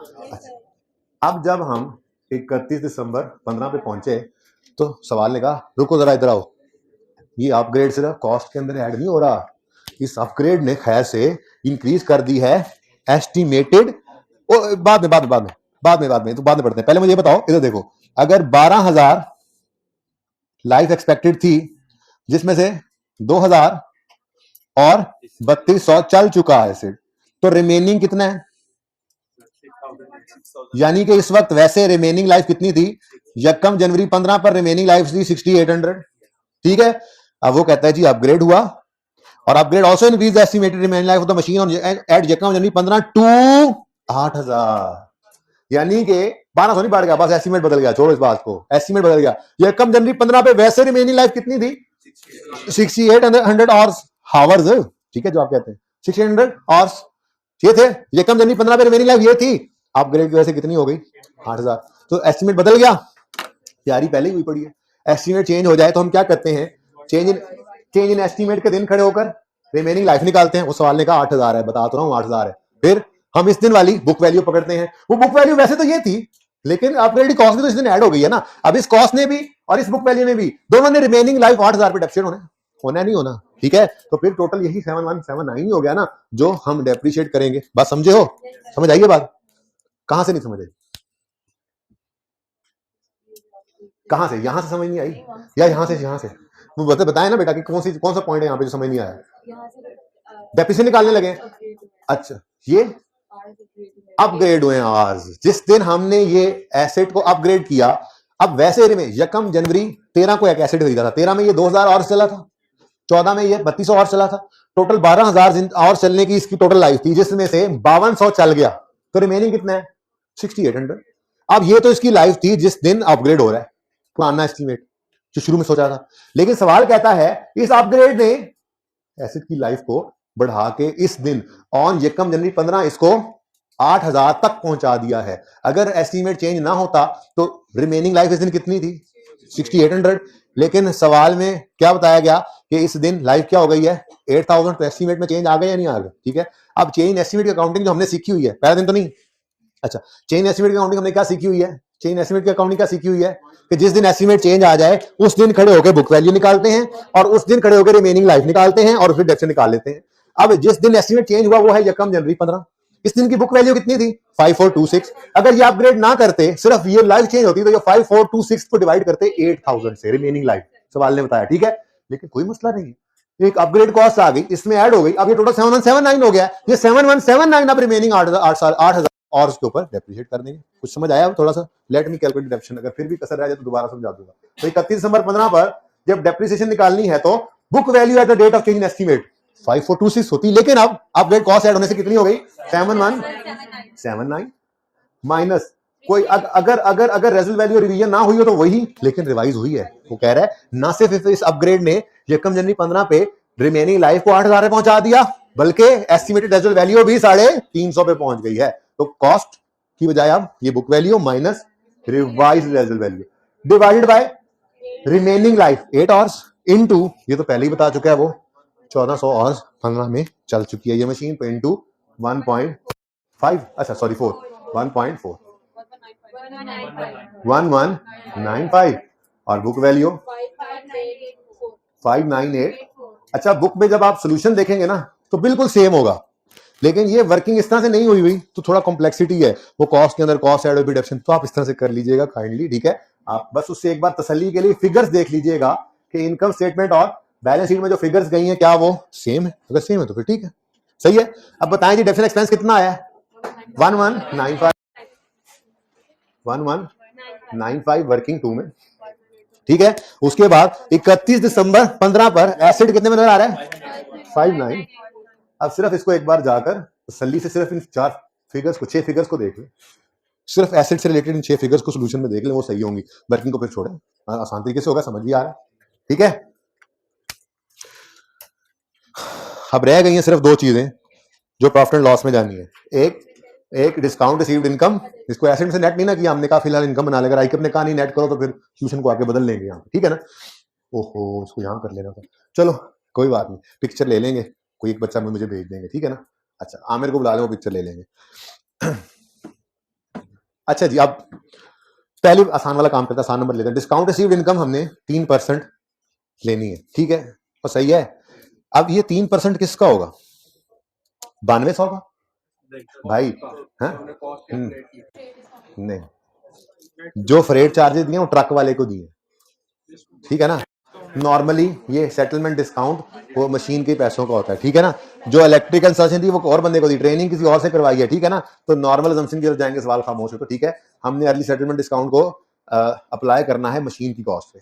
अगली बात, तो 9200 पे करेंगे या 9200 के 95% पे?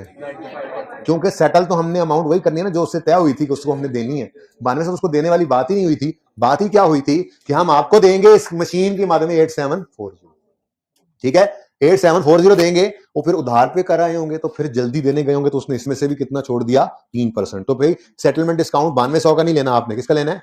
8740, क्योंकि यही अमाउंट सेटल करने जाओगे ना आप, ठीक है। तो फिर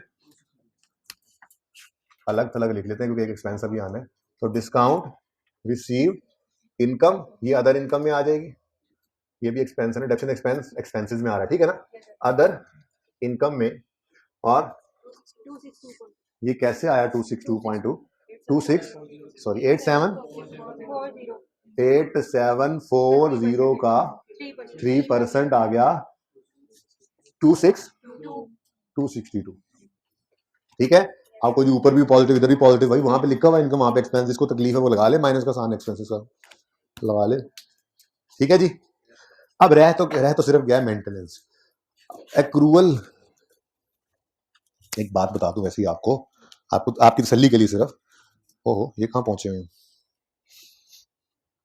आपको मैंने थोड़ी देर पहले कुछ चीजें दिखाई थी जो हमने रिवाइज करनी है। वैसे तो उस्ताद को कह देना काफी होता है कि हम रिवाइज करेंगे, फिर भी एक्रूअल के ऊपर हम तकरीबन 2 दिन लगाएंगे। ये एक्रूअल आपकी किताब के अंदर ही इंट्रो वाले सवालों जैसे सवाल मैंने डाले हुए हैं, ठीक है, और ये काफी सारे सवाल हैं, ये सारा एक्रूअल का पोर्शन 5 6 7 सफों पे चलते रहने, और फिर आ गया 23 आ रहा है। तो एक्रूअल की रिवीजन हमने करनी, हो सकता है इसी के बाद शुरू कर दें, हो सकता है करेक्शन ऑफ एरर से पहले शुरू करें, तो ये डिपेंड करता है, हो सकता है हम इसी के बाद शुरू कर दूं, क्योंकि IS 23 के अंदर एक्रूअल ने यूज होना ही और आगे फिर होते ही रहना है, ठीक है ना। तो एक्रूअल का टॉपिक हमने रिवाइज करना है, बता सिर्फ इसलिए रहा हूं कि अभी मैंने कहना ना बस ठीक है चलने दो, अब तो चलने देना जरा, ठीक है ना, लेकिन इंशाल्लाह समझ भी आ जाएगी, थोड़ा बहुत तो समझाऊंगा ही जाहिर है।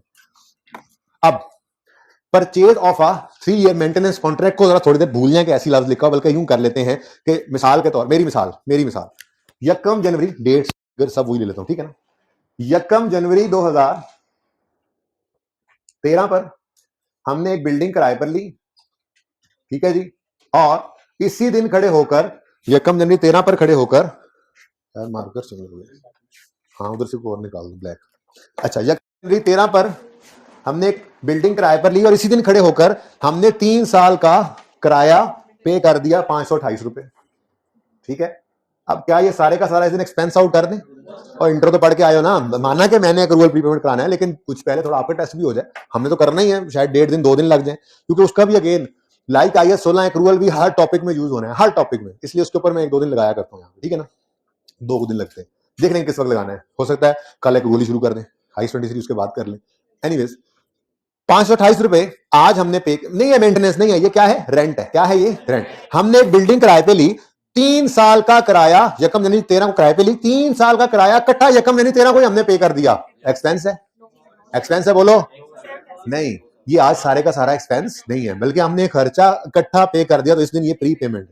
जैसे आप कार्ड खरीदते हैं जाके मोबाइल का, पहले पैसे दे देते हैं, अभी वो कार्ड आपके हाथ में ही है, तो वो प्री पे कर दिया आपने, प्री पेमेंट कर रहे हैं, अभी यूज नहीं किया, जब स्क्रैच करके लोड करेंगे तब यूज होगा, उसमें भी जब आप कॉल्स करेंगे तब, ठीक है ना, तो इसलिए उसको प्रीपेड सार्फिन, आपको प्रीपेड सार्फिन क्यों कहा जाता है, आप प्री पे कर देते हैं अपना एक्सपेंस प्री पे, ठीक है ना, और सही है, तो इस दिन ये सारे का सारा प्रीपेड है।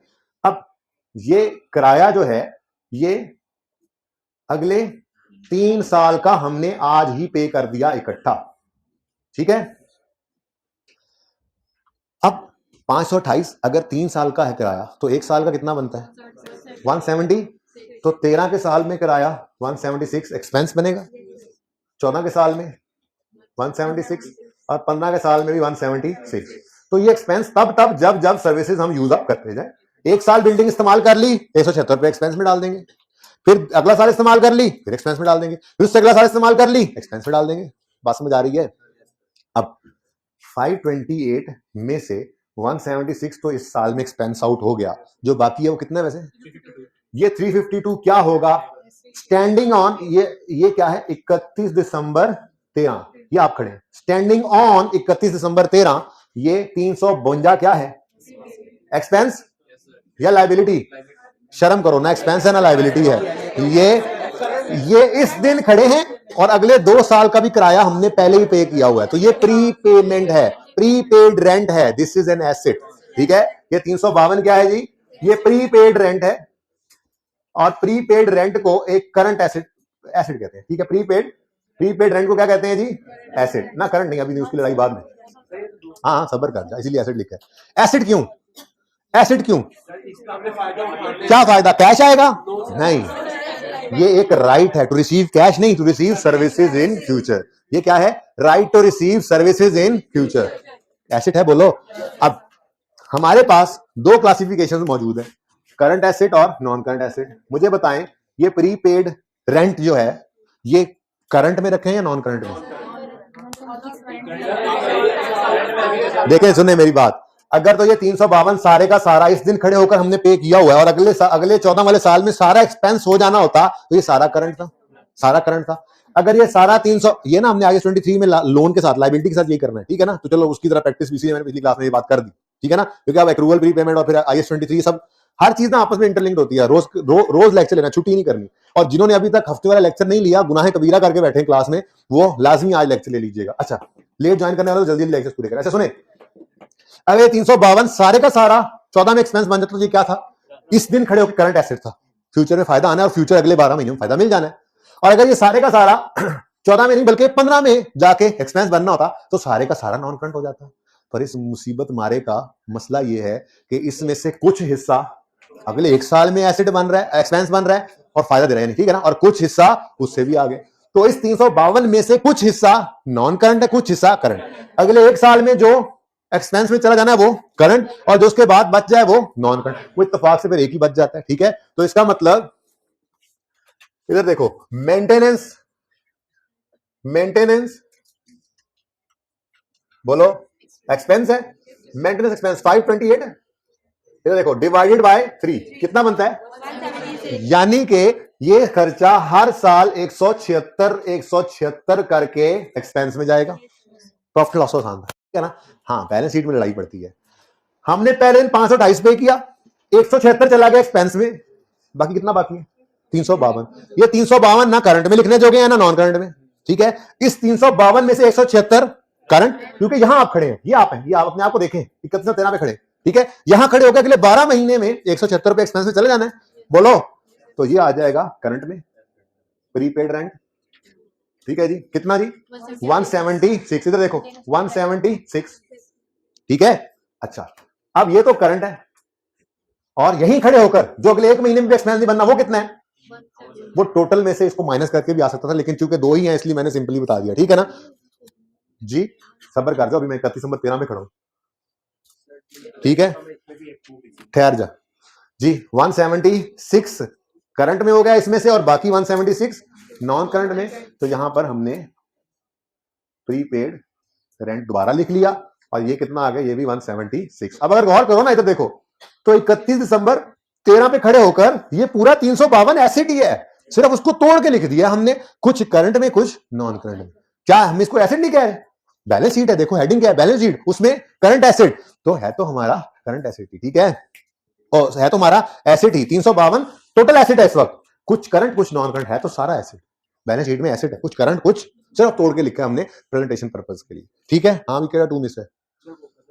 हाँ अच्छा जी, ठीक है। वो बेचारा थोड़ा सा, कोई दवाई ली थी सुबह? अच्छा सुने, आगे बढ़े, अगले स्टेप बाय स्टेप चलते हैं। 528 पे किया, इसमें से 176 एक्सपेंस में, 352 एसेट, जिसमें से कुछ करंट कुछ नॉन करंट। आगे बढ़ते हैं।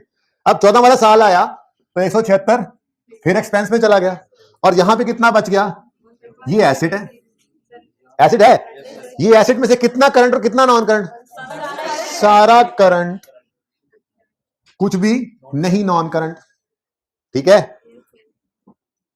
ओके, सही है। तीसरे साल में चलते हैं। 176 15 में क्या हो गया? एक्सपेंस। तो क्या बचा? बचा ही कुछ नहीं, यहां पे ना यहां पे कुछ बचा ही नहीं, ठीक है? कख नहीं बचा। हाँ जी, हाँ हाँ, वो सही कर दें जी। मेंटेनेंस एक्सपेंस और प्रीपेड मेंटेनेंस, वो तो समझाने के रेंट बोल दिया था ना। वो मेंटेनेंस क्या है भाई? मशीन के लिए ना मैकेनिक को 3 साल के पैसे इकट्ठे ही दे दिए भाई, 3 साल में आप आते रहना, मिसाल के तौर पे हर महीने आना, हर 15 दिन बाद आना, कभी खराब हो तो आना, पर इकट्ठे पैसे ले लो, ठीक है जी?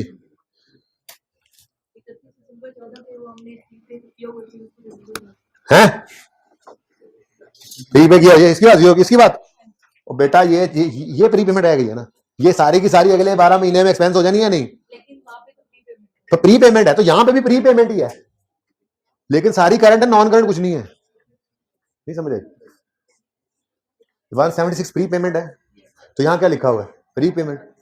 सिर्फ मसला क्या है, कुछ भी नॉन करंट नहीं है, सारा का सारा करंट है। ये टोटल 176 बनना है ना, 176 बन गया ना टोटल, 0 + 176, ठीक है। कुछ रहा तो नहीं है, कैसा सवाल था वैसे? है बस आप होमवर्क ना किए जाओ, अगली बार कर लेना, फिर होमवर्क करने वाले कोई फायदा होने। अभी उधर ही रखे, अभी हाइब्रिड वाले बच्चे कोई देख रहे, पिक्चर ले लिया, ले ले भाई।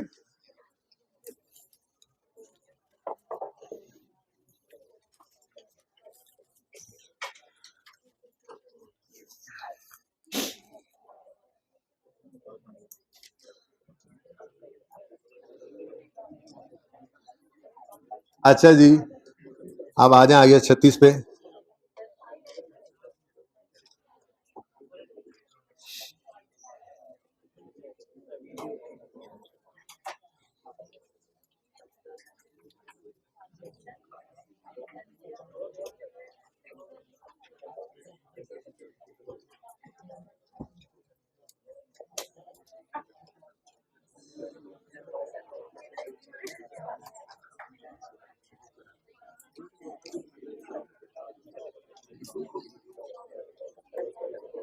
जी बच्चों, पेज 341 पे आ जाएं। ये क्वेश्चन भी होमवर्क में था, कितने बच्चों ने अटेम्प्ट किया है?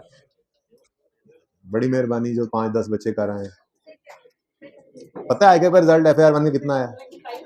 24 कह रहे हैं, कुछ 25 कह रहे हैं, 26 भी तसल्ली देने के लिए खुद को कह रहे हैं, 25 ही कर लेते हैं, बहुत कम है ये। सबसे बुरा रिजल्ट FAR1 का है इस दफा ICAP का, तो तवज्जो दे लें, ध्यान कर लें। खैर पिछले टाइम में बच्चे वो भी थे जो बगैर पढ़े भी आए थे, इंट्रो आप पढ़ के आए हैं, स्टिल खतरा तो मंडला ही रहा है, ठीक है ना। तो आप तो थोड़ी सी तवज्जो इधर, ध्यान इधर रखें, ठीक है। ये ना हो कि ICAP के इसी वार के आप भी शिकार हो जाएं अगली बार। अल्लाह तो कर ही लेंगे ना, अगर आप नियत कर चुके हैं तो। अगर आप होमवर्क नहीं करेंगे, रोज का काम रोज नहीं करेंगे, छुट्टियां करेंगे, विजिटिंग रहेंगे ना, विजिटिंग टेस्ट नहीं देंगे हर हफ्ते सीरियसली, तो ओ भाई सुन लो, तो अगली बार फिर बैठेंगे। तो छुट्टी नहीं करनी भाई, क्लास में रोज का काम रोज करना है, होमवर्क को भी पर्चे का सवाल समझ के करना है। टाइम जो गिवन है 1.8 से मल्टीप्लाई करें, मोबाइल को साइड पे रखें, सोल्यूशन को ना देखें और सवाल को एक बार करें। हर वक्त आपकी प्रैक्टिस हो रही हो पर्चे की, वरना पर्चे में पहली बार जाके अनसीन सवाल नहीं सॉल्व होता, फिर बैठे होते हैं, फिर फेल हो गए अगली दफा दोबारा उसी क्लास में। तो प्लीज थोड़ा ध्यान दें FAR1 के ऊपर, इसको आप आसान मत समझें, ये आपको ये क्या लोहे के चने साबित होगी आपके लिए, ठीक है। स्टील के मतलब बेटा आप लोग ना पूरी सीरियस अपना एटीट्यूड सीरियस कर लें। सिर्फ 1 से 1.5 घंटा जितने पर्चे रखे हुए हैं रोजाना घर पे देना है। मैंने पहले दिन कहा था आपको 1 से 1.5 घंटा रोज FAR1 को देते रहे, नॉट मोर देन दिस। रोजाना क्लास पढ़ते रहे और हफ्ते के हफ्ते टेस्ट सीरियसली दें, जैसे ICAP का पर्चा देने जा, पास हो जाएंगे इंशाल्लाह। लेकिन अगर इस तरतीब से चलेंगे जैसे अभी तक आप लोग चले हैं पिछले 1.25 महीने में, तो बेटा फिर अगली बार सही से चलेंगे, सीरियस पहले दिन से, क्योंकि एक बार चोट लग जाएगी तब तक, ठीक है ना। सही है भाई, जाग जाएं आप, हमने कर ली बात नसीहत वाली। क्वेश्चन नंबर 2, पेज नंबर है 342 पर रिक्वायरमेंट है। लेकिन ना पहले जरा सवाल को सही कर लें, ये 250 नहीं है, ये 350 है, प्लीज इसको सही कर लें। असल में मुझे नहीं पता अब कौन सी चीज गलत हुई है, एक चीज गलत हुई है, या सोल्यूशन या क्वेश्चन, ये दोनों जगह सेम होना चाहिए था। अब मैंने क्वेश्चन को इसलिए बदल दिया कि ये सिर्फ एक फिगर बदली है, सोल्यूशन सारा सेम रहेगा। अगर मैं खुदा ना खास्ता क्वेश्चन को ही रखता तो फिर सोल्यूशन में 10 जगह चीजें चेंज होंगी। कोई बात नहीं है, 50 से किया तो 250 से किया तो प्लीज आपका मैच सोल्यूशन के मैच सोल्यूशन से मैच नहीं करेगा बस, ठीक है। वो जितना भी है डिफरेंस है, 250 इज इनकरेक्ट, 350 इज करेक्ट, यानी एक चीज इनमें से होनी चाहिए थी ना। बेसिकली कॉन्सेप्ट ये वहीं पे जाकर बताता हूँ जो कॉन्सेप्ट है। फिलहाल आ जाओ, रिक्वायरमेंट है initial calculate following, also submit your explanation if necessary. क्या क्या कैलकुलेट करें? Initial recognition of cost of plant. अब ये दूसरे स्टैंडर्ड पे आ गए ना, आगे 16 में 36 भी पता ही आपको, दोनों कर चुके हैं, ठीक है ना। जरा उसकी प्रैक्टिस, ठीक है। इनिशियल रिकग्निशन पर अच्छा जी, वैसे अच्छा होता है ना टॉपिक पढ़ा हुआ हो तो साथ साथ कभी कभी चलता रहे। ये तो IAS 16 की तो खूबसूरती यही है कि अगले 3 टॉपिक अभी इसने मजीद साथ ही चलना है, IAS 23 में भी, IAS 20 में भी, IAS 40 में भी, ठीक है ना। यानी बोरिंग कॉस्ट, गवर्नमेंट ग्रांट और प्रॉपर्टी में ये साथ ही है। तो इसकी खूबसूरती की वजह से ये पक्का याद भी रह जाएगा इंशाल्लाह, ठीक है। बाकी भी कोशिश क्या करनी है, हर टॉपिक में आगे 16 ने तो आया ही होना है, उसकी एडजस्टमेंट कहाँ जान छोड़ती है आपकी। चलें, cost of plant initial recognition, पता नहीं कौन सा लेक्चर था, अभी देखा था जो थोड़ी देर पहले, 11 नहीं 11, हाँ जाकल्ला। ये देखें जी, यही बात अभी करके आया हूँ। इनिशियल रिकग्निशन पर 2 शर्तें पूरी करें तो रिकॉर्ड कर लें, फिर मेजरमेंट किस पे करें, इनिशियल कॉस्ट पे। तो वो ये कह रहा है कि इनिशियल रिकग्निशन पर कॉस्ट निकालें, ये लिखा हुआ है,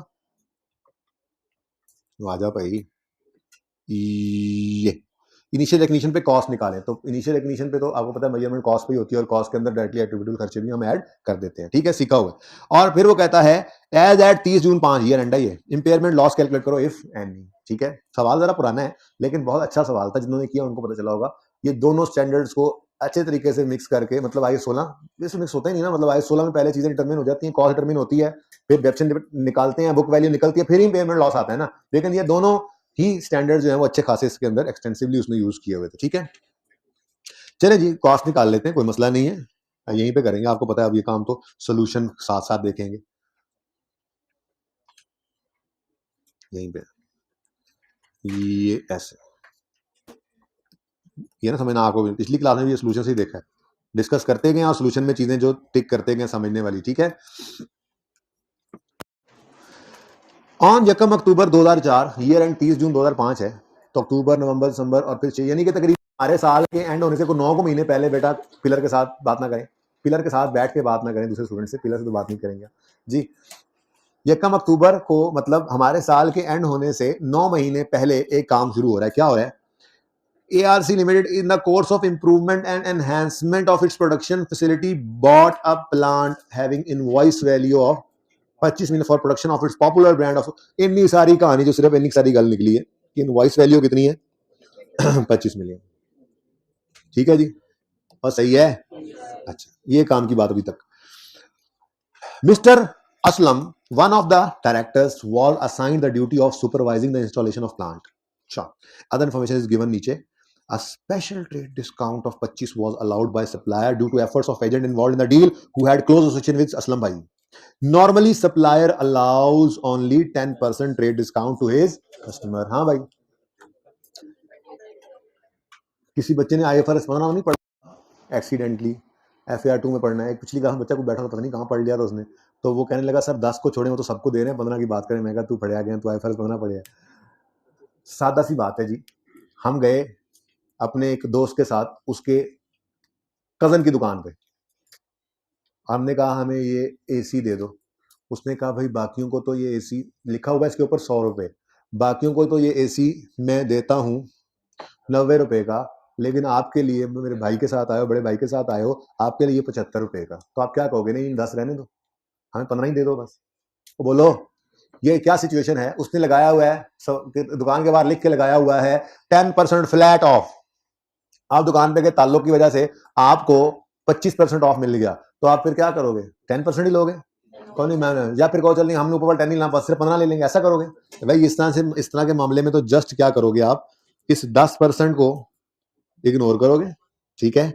और आपके लिए ट्रेड डिस्काउंट कितना है 25%, तो ट्रेड डिस्काउंट स्पेशल छोड़ो, ठीक है, ट्रेड डिस्काउंट वाज अलाउड। तो 2 चीजें काम की आ गई, ठीक है, और ये 25 के ऊपर लगा लोगे आप, डन जी, ओके। अच्छा, आगे कहता है following cost were incurred on site preparation. भाई साइट प्रेपरेशन की जो कॉस्ट होती है वो एसडी कॉस्ट में ऐड होती है, ये तो तय है, ठीक है। अब क्या कुछ उन्होंने कर दिया इसमें ऐड, वो देखने वाली बात है, तो शुरू करते हैं। अच्छा पहले यहां तक तो कर लें, 25 माइनस 25% ट्रेड डिस्काउंट, ये देखो 25 माइनस 25% ऑफ दिस, तो हम तो एक स्टेप नहीं कर लिया करते हैं ना, ठीक है। आप 25,000 का 75% ले लेंगे पर्चे में, ताकि आपके 2 स्टेप्स अलग अलग बच जाए। वैसे 25,000 का ना 25% लेके चेक कर लो, हाँ ये 6,250 आएगा, ठीक है ना, सॉरी 25 लेकर, ठीक है ना, और ठीक है। नेक्स्ट, साइट प्रेपरेशन में salary of civil engineer labour add होगी, civil and electrical work add तो होना है, लेकिन उसने कहा है जरा सी को चेक कर लो, तो हमने कहा अच्छा जी सी जरा चेक कराएं। कहता है जी civil and electrical work includes, इस 2800 में पड़ा है Cost of certain instruments amounting to 1.5 lakh which were poorly handled by working and were totally damaged, now they carry no value. हाँ, हमारी नाअहली, हमारी नेग्लिजेंस की वजह से एसिड को कोई नुकसान हो जाए, किसी चीज को नुकसान हो जाए, एसिड कंस्ट्रक्ट हो रहा था या इंस्टॉल हो रहा था, during the course of construction और installation, during the course of construction और इंस्टॉलेशन हमसे पुअरली कुछ हैंडल हुआ इक्विपमेंट और वो टूट गया, एसिड की कॉस्ट में ऐड करना चाहिए? नहीं। ये तो वही बात हो गई, कराची से आपका प्लांट आ रहा था लाहौर और ट्रक वाले ने इशारा तोड़ दिया, टक्कर मार के तोड़ा या वैसे तोड़ दिया, चलान हो गया, फाइन हो गया। अब क्या इस फाइन को आप प्लांट की कॉस्ट में ऐड करोगे? क्या आपका प्लांट ये कहेगा कि नहीं जी नहीं, जब तक कोई इशारा नहीं टूटेगा मैंने लाहौर में आके चलना ही नहीं है? क्या ये जरूरी खर्चा है? खर्चा तो है आपका, लेकिन एसिड की कॉस्ट के लिए एसिड की कॉस्ट में ऐड नहीं करना, या एसिड को काबिल इस्तेमाल हालत में लाने के लिए जरूरी खर्चा नहीं करना। ऐसे ही अगर आपकी, ये बात पहले क्लास में हो चुकी है वैसे, आपकी नेग्लिजेंस की वजह से, मैंने शायद एग्जांपल दी थी एसी की, तो 2 भाई एसी लेके आ रहे थे और गिर गया था शीशे, वो अम्मा की जूती और वो पता नहीं क्या कुछ, याद है ना? हमारी नेग्लिजेंस की वजह से अगर कोई नुकसान हुआ है किसी इक्विपमेंट के अंदर during course of its construction और इंस्टॉलेशन, तो एसिड कॉस्ट में ऐड नहीं करना। आपका नुकसान है, प्रॉफिट लॉस में एक्सपेंस आउट कर दो, एसिड कॉस्ट में आप उसको ऐड नहीं कर सकते। ओके, सही है। अब अगर तो सिर्फ इतना लिखा होता कि instrument amounting to 1.5 lakh were poorly handled and were totally damage, तो हम जस्ट क्या करते, इसको इग्नोर करते। पर मुसीबत क्या है? मुसीबत ये है कि civil and electrical work includes, हाँ जी, अब इस 2800 में ये शामिल पड़ा है, तो शामिल पड़े हुए को तो फिर माइनस करना पड़ेगा। 150 को माइनस किया, नेट में क्या आ गया? 2650। ठीक है जी, ये है सिविल एंड इलेक्ट्रिकल वर्क, इसको आप ऐड करोगे 2650। ठीक है जी, डन। ओहो, 1200 भी टिक कर आया था, इसको टिक कर दो यहां से भी। सिविल सैलरी सिविल इंजीनियर क्या होती है? कॉस्ट में ऐड होती है। ठीक है, सही है। तो नहीं समझ आई? ओ भाई साहब स्वेट शर्ट वाले, नहीं समझ आई? हाथ क्यों खड़ा किया? वैसे ही ऐसे अंगड़ाई ले रहे थे। हाँ भी, हाइब्रिड वालों सही आ रहा है समझ? क्लास का एंड होने वाला है, मुझे लगता है थोड़ी सी बात रह जाएगी। अच्छा, सबसे इंपॉर्टेंट पॉइंट, क्योंकि बाकी सवाल में कुछ था नहीं, वो ये है, वो जो भी है पहले मेरी बात सुनो। क्या नाम है आपका? साद भाई ने एसी बेचने के लिए एक दुकान खोल ली, शोरूम है एसीओ का इनका। अब वहां पर इनके पास मिसाल के तौर पे 20 पड़े बिकने के लिए, वो 20 एसी इनके लिए क्या कहलाएंगे? प्रॉपर्टी प्लांट इक्विपमेंट ना? हाँ, और बी कॉन्फिडेंट हो, सुतियां रुआ और जाग जाओ। और बेचने के लिए कार डीलर, शोरूम, कार के शोरूम वाले के लिए कार प्रॉपर्टी प्लांट इक्विपमेंट नहीं है, इन्वेंट्री है। प्रॉपर्टी डीलर के लिए प्लॉट पीपीई नहीं है, इन्वेंट्री है। ऐसे ही साद भाई के लिए ये एसी प्रॉपर्टी प्लांट इक्विपमेंट नहीं है, इन्वेंट्री है। होश करो, जागो, क्या हो गया? रिजल्ट किसे था आया, टेंशन किसे नो हुई है? ठीक है, आप में भी कुछ बैठे हुए हैं, लेकिन ऐसा जागते रहो ना। 4 छुट्टियां भी करके आ गए और फिर मुंह उठा के बैठे जी। 3 तो दी गई थी, चौथी आधी से ज्यादा बच्चों ने की थी, संडे भी छुट्टी थी। अच्छा सुने, साद भाई ने अपनी दुकान में एसी बेचने के लिए रखे हुए हैं 10 कितने थे? 20। साद भाई सर्दियों में दुकान खोली थी, एसी की जरूरत नहीं पड़ी थी, अपनी दुकान में चल रही थी दुकान। अभी आगे गर्मियां आ गई, अब इनको अपनी दुकान में एसी लगाने की जरूरत पड़े तो क्या साथ वाली से खरीदेंगे जाके? अपनी दुकान से निकाल के इन्वेंट्री से उसको यूज करना शुरू कर देंगे, इसकी इजाजत है? और बिल्कुल है, बिल्कुल है। ठीक है, आप मिसाल के तौर पे, क्या नाम है आपका?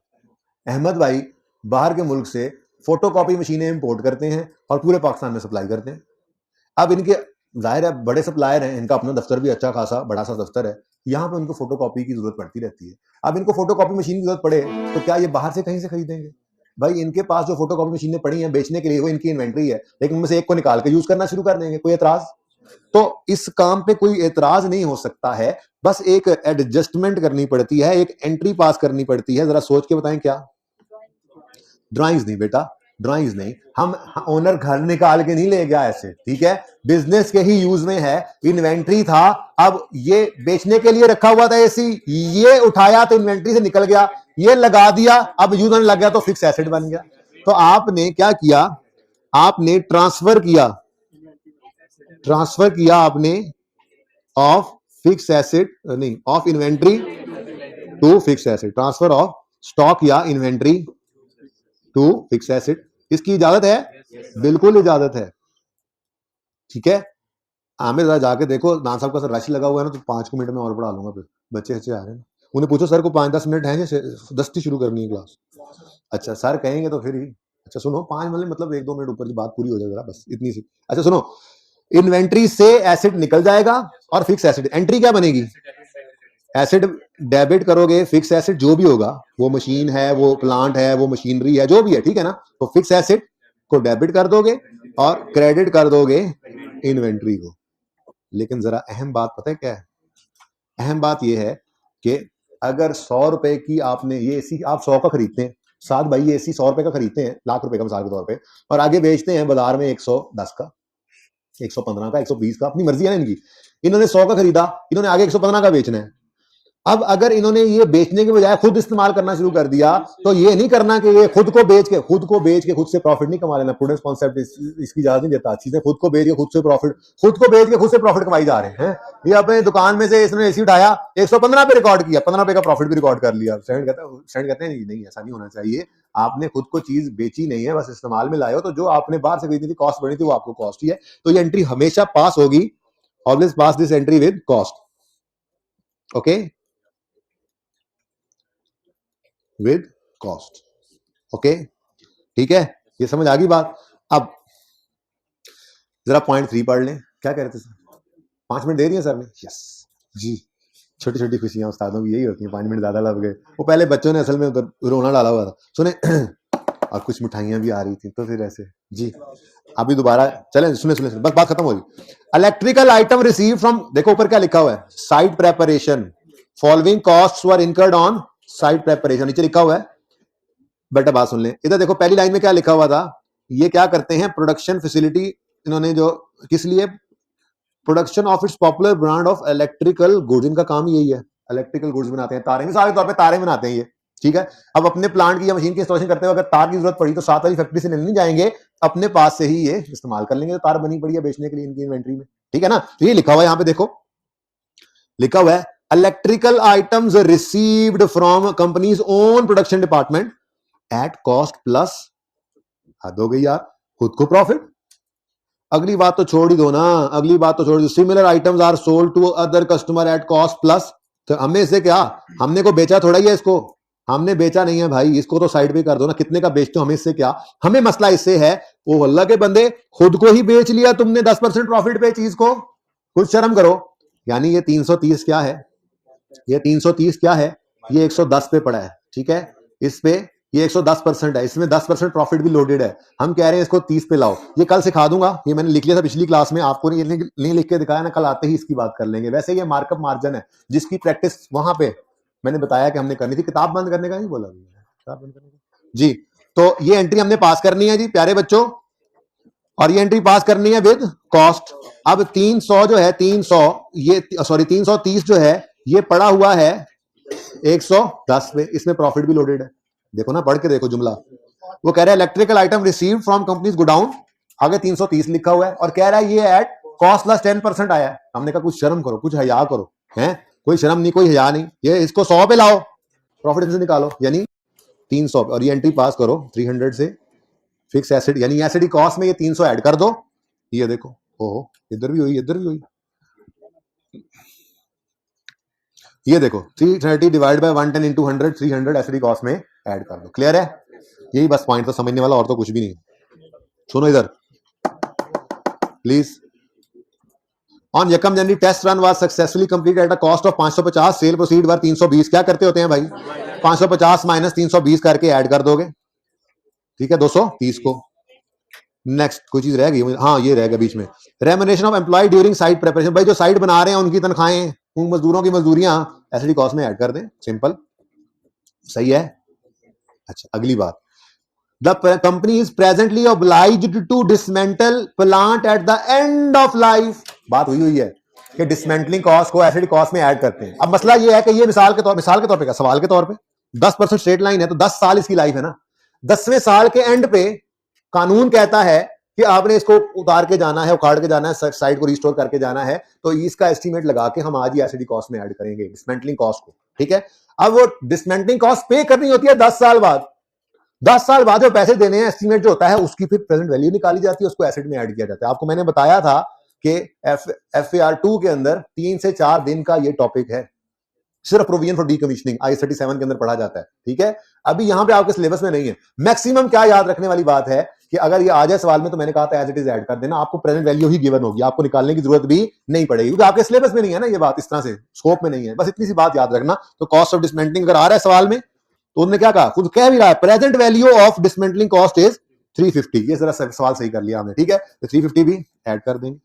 अब एक छोटी सी बात ये आई कि जब 1 फरवरी को एसिड चलना शुरू हुआ, इसका मतलब 1 फरवरी से 30 5 महीने डेप्रेशन आएगी, ये याद रखना, ठीक है ना।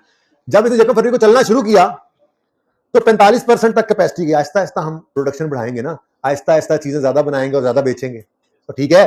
तो हमने 45% तक कैपेसिटी पहुंचा दी थी, लेकिन हमें यह अंदाजा हो गया, बेटा चुप, हमें यह अंदाजा हो गया कि जो दावा किया था ना बेचने वाले ने, ये उस दावे से 15% कम कैपेसिटी पे चल सकेगा मैक्सिमम। यानी इस बंदे ने कहा था 1 लाख यूनिट बनाएगा हर साल, गारंटी है, लेकिन हमने जब चला के देखा तो हमें नजर आ रहा है कि ये 85,000 से ऊपर नहीं बना सकता। फोन किया हमने, यार तुम्हें शर्म नहीं आती यार, मतलब यार ये कोई तरीका है, तुम कहते लाख बनेंगे यूनिट, ये तो 85,000 बन रहे हैं, पैसे लेते हो तुमने, बड़ी बड़के मारी थी।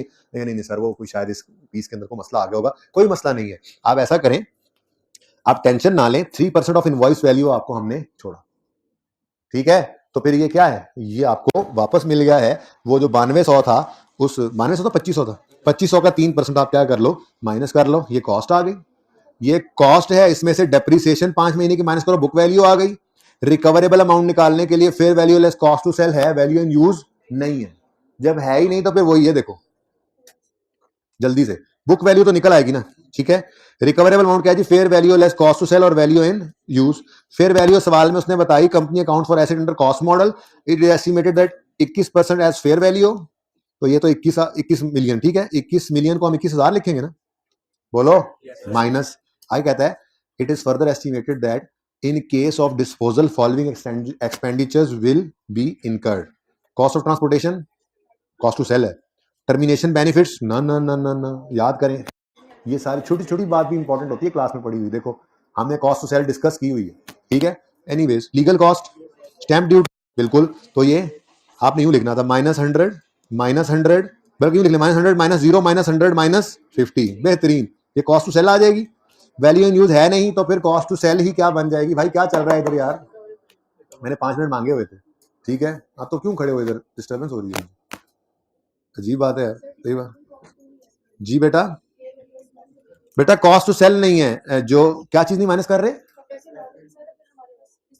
Dismantling cost, cost to sell नहीं है ना, वो एसडी कॉस्ट में ऐड हो गई हुई है, वो एसडी कॉस्ट में ऐड हो गई, वहां से डेप्रिसिएट हो रही है, ठीक है ना। यहां तो हम बात कर रहे हैं अगर आज बेचते तो fair value less cost to sell, ठीक है। अच्छा, इस सवाल में वैल्यू इन यूज निकालने का डाटा अवेलेबल नहीं है, तो फिर जो fair value less cost to sell आई है बस वही आपकी रिकवरेबल अमाउंट बन जाएगी और इंपेयरमेंट लॉस आपने रिकॉर्ड कर लेना, ठीक है। इस क्वेश्चन को लाजमी कंप्लीट करिएगा, जो करने वाली बात थी मैंने इसमें कर दी है। भाई 1 मिनट बैठो, मैंने कहा उठ जाओ,